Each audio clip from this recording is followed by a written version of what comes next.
அவனை இவனையும் தலைவா அப்படின்னு போய் சொல்லக்கூடிய நிலைமை வராது. எங்க தலைவன் உள்ள இருக்கான். நமசிவாய வாழ்க, நாதன் தாழ் வாழ்க, இவை பொழுதும் எண்ணஞ்சில் நீங்காதான் தாழ்வாழ்க.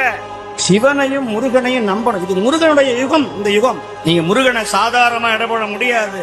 சிவனை விட ஒரு மடங்கு உயர்த்தி என் அப்பன் கந்தன் முருகன் சுப்பிரமணியன். இவனை விட அவன் வீரியம் ஜாஸ்தி. அவன் நெருப்பிலேயே பிறந்தவன். இவன் எங்க பிறந்தான்னு தெரியாது. இவன் அனாத. அவன் அனாதிக்கும் அனாதி, ஆதி அந்தமில்லாத ஆறுமுக கடவுள் என் அப்பன் வேளன், குகன், சண்முகன், சடாட்சரன். அவன் திருவடிய ஒரு தடவை முருகா அப்படின்னு சொன்னா போதும். குகான்னு மயில் கத்தும். குகா குகான்னு கத்தும் மயில். அகவத கேட்டீங்கன்னா குகா குகான்னு சொல்லும். சுப்பிரமணியா, கந்தா, கடம்பா.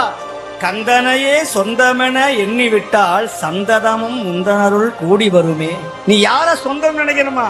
கந்தன் என் சொந்தம் நினைக்கணும். கந்தப்பன் என் சொந்தப்பன்.